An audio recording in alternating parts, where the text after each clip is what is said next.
जे घडलं ते बदलणार आहे का? आणि तू जरी म्हटली बोला तरी मी काय बोलू तुला? किती झालं तरी तुला आमचीच आहेस. आणि माझ्या तुझ्याकडनं कसल्याच अपेक्षा नव्हत्या, पण माझ्या नवऱ्याकडनं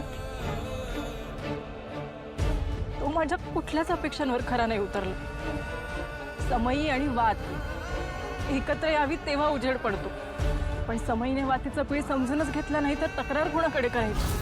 माझा नवरा मला जाळत राहिला आणि मी जळत राहिले. त्याला माझं मन कधी कळलंच नाही. माझा तुझ्यावर कसलाच राग नाही मंजुळा.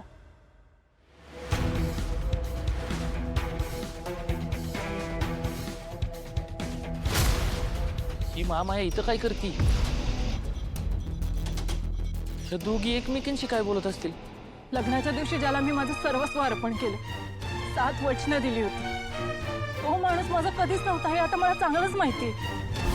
तेव्हाकडे ना आता एकच मागणं आहे माझं, अशी वेळ वैऱ्यावर पण येऊ नये. ज्याच्यामुळे माझ्या आयुष्याची परवड झाली,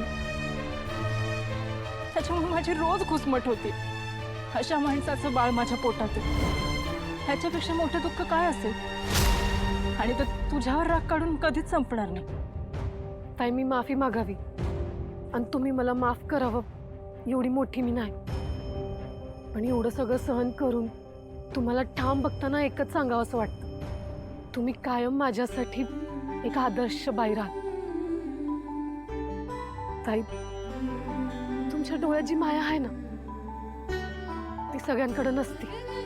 मला तुमच्यात एक खूप चांगली आई दिसते, सगळ्यांची काळजी घेणारी, सतत इतरांचा विचार करणारी. आणि अशा बाईला दुखावण्यात कळत न कळत माझाही हात आहे, ह्याचं मला खूप वाईट वाटतं.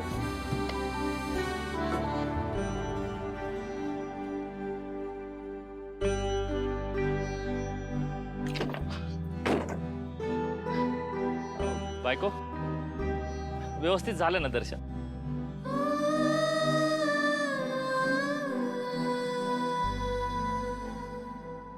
काय बोलली असेल हिची ती मंजुळा? ही आता पहिल्यापेक्षा पण जास्त तिखट वाटायला लागली. ही तर काय मला सांगणार नाही, पण आता कळणार तरी कसं?